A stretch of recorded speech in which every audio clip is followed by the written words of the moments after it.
We are back at Assembly Hall. The players have been introduced. And the moment that the fans have been waiting for, place, Bob Knight is returning.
He's the only one.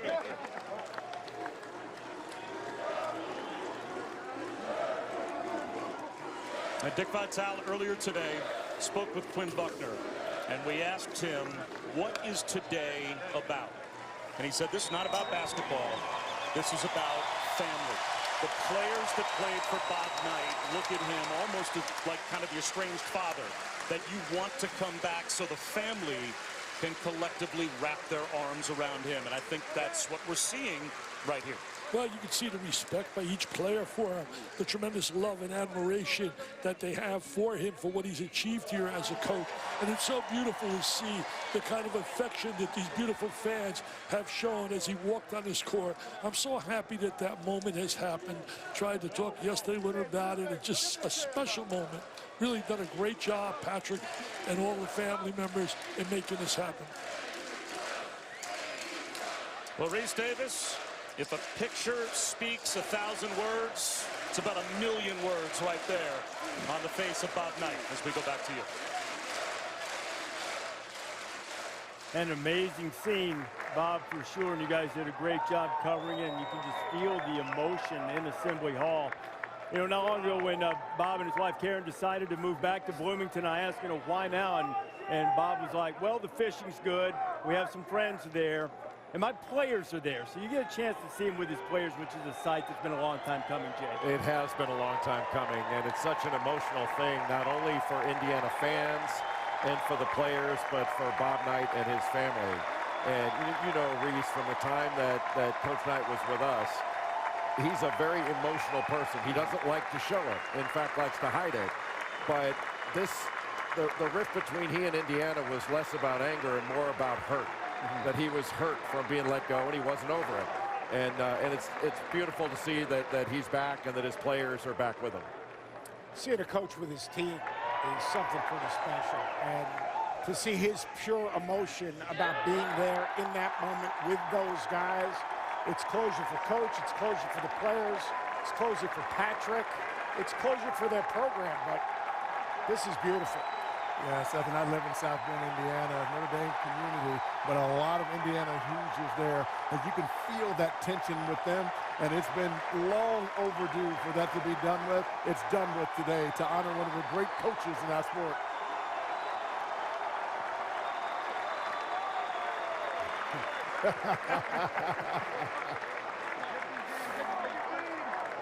His son Pat, our colleague Sage Steele, Mark Cuban, Indiana graduate. Bob still got that fire in there to get the crowd going too when they need it, huh? This is where he belongs. Yeah. To have this moment in time with these guys and that community. I think I know who he's talking to there. A great relationship between those two longtime friends. Back down with Bob Knight.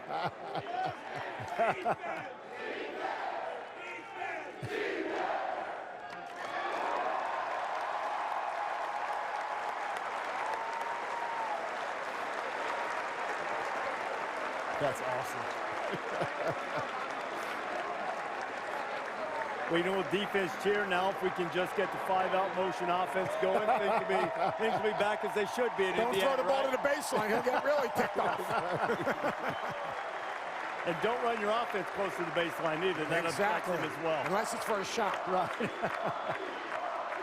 You know, there's so many people in the student section in Assembly Hall right now that were not even born when Bob Knight was the coach at Indiana, and the cultural icon that he is, and how that's been passed down to a generation of people who weren't even alive when Bob Knight was leading the Hoosiers and winning championships, and become such a revered figure that has endured despite all of that hurt, Jay. Yeah, not only bigger than life to fans of basketball, but those that played it and have coached it, that Bob Knight's influence on the game has been profound. And he said it about Henry Iba.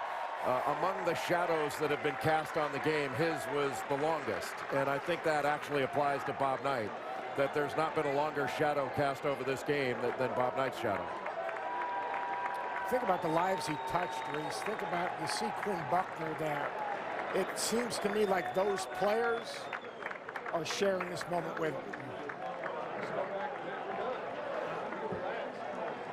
See Bob's wife, Karen, the triumphant return to Assembly Hall. He sort of eased his way back in, showed up at a baseball game last year. He went to an Indiana State practice recently. I think Bob and Dick said in the first half he's going with Gene Katie to a Pacers game tonight. So it's good for him to be able to get the type of reception and recognition that, look, complex legacy, we understand that. But this type of reception is good for Bob and can promote some, as you said, Seth, some closure at the end of this now. Yeah, closure for him, closure for the Indiana family, closure for the current program, and closure for every single guy that played for him, because now they're whole. Mm-hmm. And that's really important. This is an important day for Indiana basketball. Yeah, an important day. Can move forward now. This is not hanging over them. And Bob Knight, back part and a willing part of the Indiana basketball family. What a moment with a lot of Indiana players in attendance, including the 1980 Big Ten championship team. Second half coming up. This has been the Jeep Halftime Report. This halftime report